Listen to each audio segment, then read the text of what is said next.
Data fam, I am going to be showing you how I solved two different problems using one of my favorite functions in Excel, the filter function.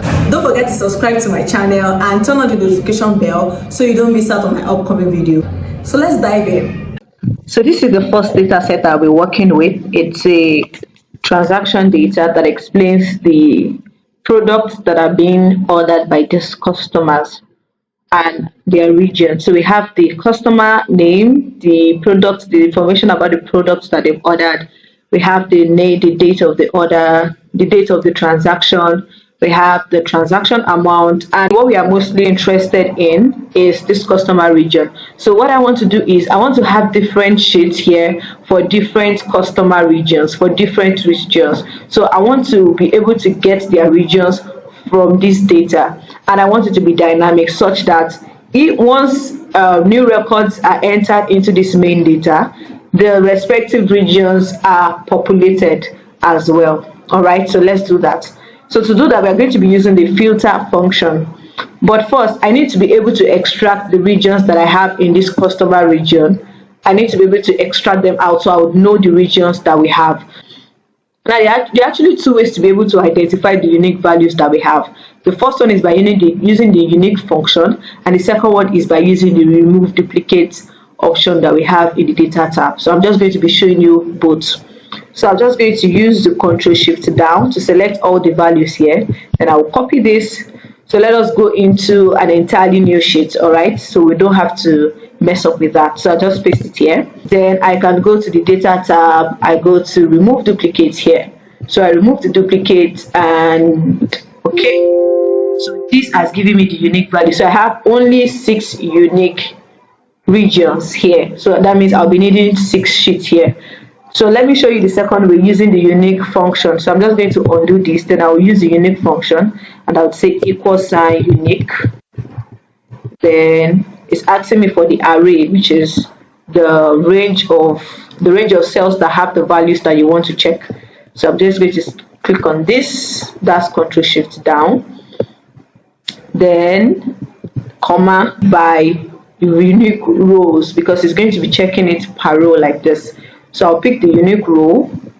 All right, so it's saying that should it return the items that appear exactly once or every distinct item. So appear exactly once means that the ones that do not even have duplicates at all, or every single distinct item. So I just need to pick this one, then we'll close it, enter. So this has given us this very 6 unique regions that we have. Okay, so now let's enter the names of this region here.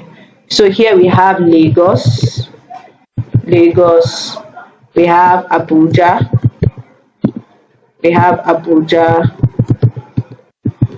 I'm just going to get rid of this. We have Abuja, we have Enugu, we have Port Harcourt. What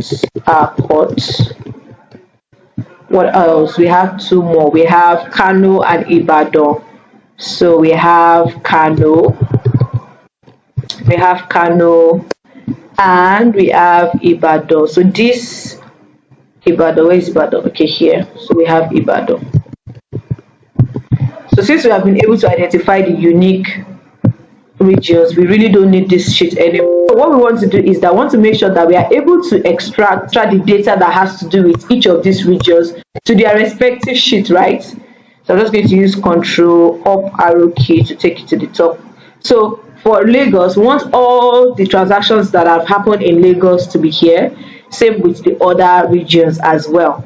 So I am going to be using the filter function. But I want to make sure that I'm able to enter all of these at once. I don't want to come here, use the filter function, go on to the next one, use the filter function. It can be time consuming. So I'm just going to do something to make sure that I'm able to enter all of it at once. Okay, so what I will do is I'm going to click on the very first sheet. I will select the last sheet here and I will use Shift key and select so that I select everything at the same time. So whatever I do in this very first sheet will be applied to all of the other sheets as well. So I'll be using the filter function. So I'll say =, filter. So it's asking me for, okay, before I use the filter function, I'm going to just leave a row for the headers. So from here, I'm going to use the filter function equals to filter. Okay, so what is the array that I'm trying to filter? Then I'll come back to the main data here, and I'll pick the array which is from the first cell here. So I'm not going to select the column headers. Select this first one, Control Shift to the right, Control Shift down to select all the records, right? So comma, then what is the next one? What are you including? So I'm including the customer region column, right, which is this here. So I'll just select this all the way down. All right, so I've selected the customer region column because what I need is regions that pertains to this named labeled sheet, right? So for this one, the first one is Kano. So I'm just going to say this equals to Kano. So I'm saying that include only what? Only data that has Kano. That is what I have done here. Then I'll do what? I'll click the enter key. So if you look at this now, you would see that all of these have Kano. Everything has Kano, all right? So I'm going to come here. This is for Kano. If I come here to Ibadan, I'll also see that it has the same thing. So everything now has this filtered data, but everything has that of Kano. So we still have to edit it, just do a bit of editing to make sure that they are actually related to their respective labeled values here. But first, I'll just come here to this main data. Then I'll go to Control top arrow key so that I can select the column headers. So I'll come here, I'll copy the column header, then I will bring it here. So I've selected Kano. I'll use the Shift key to select Port Harcourt, so it selects everything. Then I'll paste the column headers here. All right, that has been done. So now what we just need to do is to just edit them one by one. So I'll just come to this Kano. So let's just to deselect everything. I will have to go to the main data like this. So I'll select this Kano. Then Kano has what it needs to have already. The Kano. I'll come to Ibadan. Okay. So what does Ibadan have? Ibadan also has Kano. So we'll change this to Ibadan. Okay. Then come to Lagos. Change this to Lagos. Okay, change this to Lagos.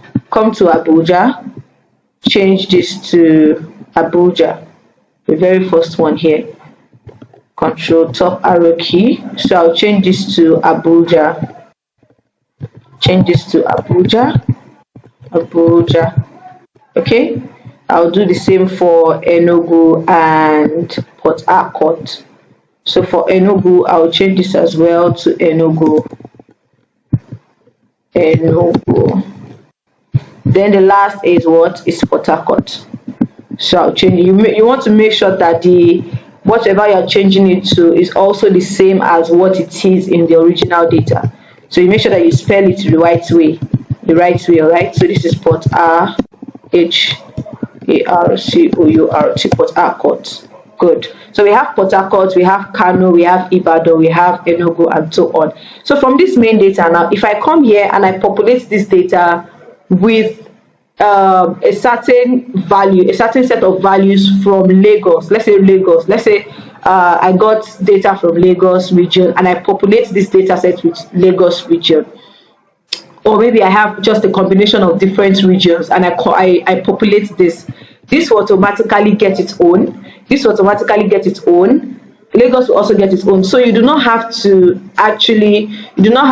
come here, do the filter, copy and paste. That is not going to be dynamic because if another one comes here, you have to filter again and bring it here. All right. So this makes it dynamic such that once this is populated, all of this will also get their own data that pertains to their region. So you do not have to do any stress at all.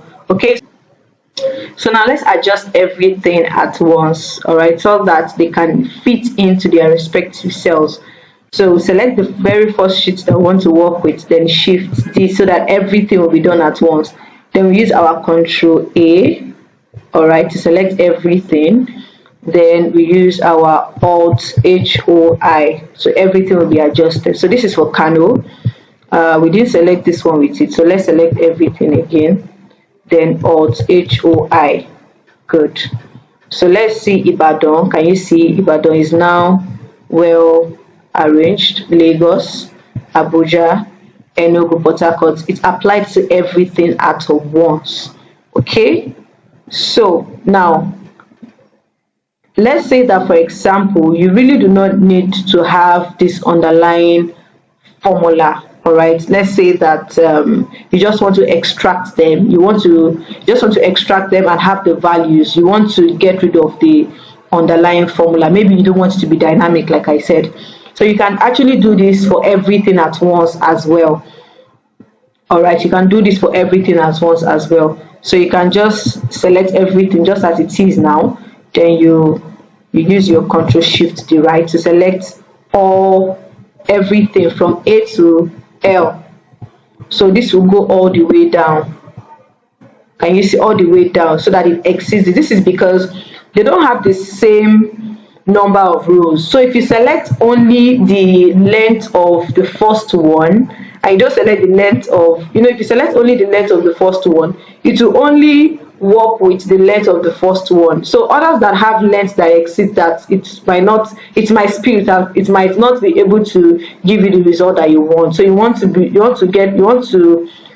take care of that by selecting every single row. All right, so we have selected everything now. So what we just have to do is to use our Control Copy, then we paste as value. So Control Alt V, then we use our V, then we click on OK. So everything has been pasted as value. If I click on this, you will not see the formula again, and this has been applied to everything. Look at Ibadan. Can you see? No underlying formula. Lagos still has Lagos, but no underlying formula. Abuja, same. Enugu, same. Port Harcourt, same. Everything is now good. So one more thing that I noticed is that this date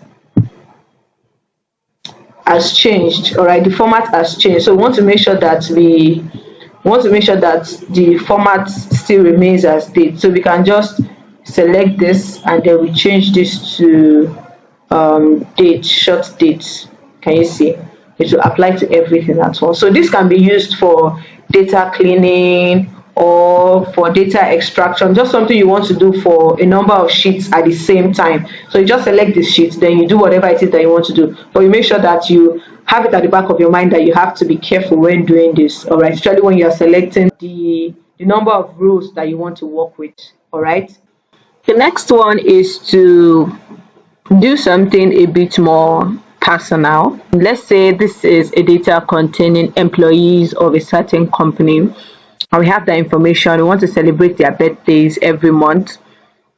We have their name, their email, their birth month, their birthday. We don't have the year, the state, occupation, and marital status. So we want to make sure that every single month, once I come into this here, I can see the people that have their birthdays in that particular month, in that current month, and so that we can prepare ahead for the next month. I also have birthdays for the next month. So this is going to be dynamic, such that as soon as we get into a certain month, the birthdays that we have in that month will automatically appear, they will automatically adjust. So we don't have to keep trying to filter and check through every single month. So it is going to be dynamic. You just come into the sheet, you get what you want. Okay, so let's get into it. We have the members data. All we need to do is we need to use the filter function to the rescue. Okay, so that's one thing interesting about functions. They are dynamic. So what we are going to do is, first of all, let me copy this here into both sheets. So remember what we did in the first video. So we're just going to select this one. So I'm just going to copy this here, copy this, select this, then shift select, so that I can paste inside the both at the same time, or Ctrl V, Alt HOI. Okay, so I still need to adjust anyways. When the values come in, we'll adjust. So we have this in both sheets now. We don't need to copy and paste again. Okay, so now let's use the filter function to extract what we need. So we want the birthday in this current month. Okay, so for example, we are currently in July, and if I just enter July and say, okay, I just want to extract those that are in July, when we get to August, I'll have to come back to edit it and keep editing for every single month, and that can be tiring. And as a matter of fact, you can just make it dynamic, and you don't have to think about that. You just go there, get what you want, and that is it. So let's use the filter function. Equals to filter. So which array of data are we trying to filter? So I'm just going to select all the columns, because if I select only this range of data, what if new data comes in? Okay, so this one covers for everything, comma. Then the next one is what are we including? So we are going to select this bet month here, which is C to G. This is blocking it, so I'm just going to exactly. So C to C is what we have, is where we have the bet month. So we are saying the bet month is equals to what? July. So instead of typing in July, we are just going to make it dynamic. So we are going to say the bet month is equals to the month in today function. That's what we are going to do. Okay, but then this month is in text, because today function will give us number. All right, to give us the month number. So I want to make sure that it is seeing it as a text before it can compare it. So what are we going to do? We are going to say this is equals to the month in today. Like I said, this would not work, so I'll just take it back. So I'm just going to say today. I'm going to add today. Now today is going to give us the full date, right? So I want to make sure that this is giving us the month in text. So what do? We use the text function and say text. So the text is what? Is going to ask for the value, which is today. Then what is the format? The format is what? Month in full, because this is not abbreviation, this is month in full. So I'm just going to type M, that's 4, close it, then I'll close this, and I'll close this. So this is saying that where the members, the column C containing the bet month is equals to whatever month you see in today in this particular format, then I'll close it again so that I can close this bracket. I'll click enter. So this is giving us error. So let's check to see where we are getting it wrong. Okay, this is because the month is 5 instead of 4, so we are going to make it 4, and there we have it. And you see, so we can automatically use Ctrl A, then we adjust. Just let's copy everything like this. Then we do Alt HOI so they can adjust, and you see, so they are dynamic now. So if we move on to August, another month, this will automatically change to August and just give information for those that have birthdays in August. We don't have to keep typing anything. We just come here and it will change. So let's do that of next month, such that this one will also have the following month after the current month. So we use the filter function again and use the equal sign filter. What is the array? The array is A to G again. So we just select A to G. Then we give it a comma. Then it's asking for what are we including? We are including C, definitely. But now it's going to be different because we are not checking for the current month. We are checking for the month after the current month. So we are going to be using the end of the month function. What the end of month function does is that it gives you the last day of the month after a specified number of months. This is that function that we're going to use to extract the month after this month. Okay, so we're going to use end of month, EO month. As you can see, returns the serial number of the last day of the month before or after a specified number of months. Okay, so end of the month. Now it's asking us that when is it going to be starting. We want it to start from today. We want it to check for today, right? Start from today. So use the today function to make that dynamic as well. Then the number of months is what? 1, because we want just a month after this current month. Then we close it. So this is what? This is going to supply us with the month number for the month after this one. But then we still want to do something, because this birthday here, birth month here, contains the text. So we want to make sure that this is converted into text before it can compare. So what do we use? You guessed right, the text function. So I'm just going to use the text function to say text, open brackets, end of the month. So we are converting whatever value is coming from here to what? To M4. Then we close it. So this will give us the month in text, right? From here all the way down will give us the month in text, and we'll compare it to whatever value we have in this column here. So let's close this again. and then we click enter. So can you see that this has given us August? So this is giving me July, this is giving me August. So if we get into August now, this will automatically be August and this will be July. So that is it. Then we can now automatically adjust and use our Alt HOI. Alt HOI did not carry this one. Okay, Alt HOI. And that's it. So it's dynamic, so you can use it anywhere, maybe in your church, in your workplace, where you celebrate your employees every month and you want to be able to get their information at a go. But this is how you get the birth month or the number of the information of the people that are born in a particular month, and it's very, very dynamic, so it automatically updates. All right.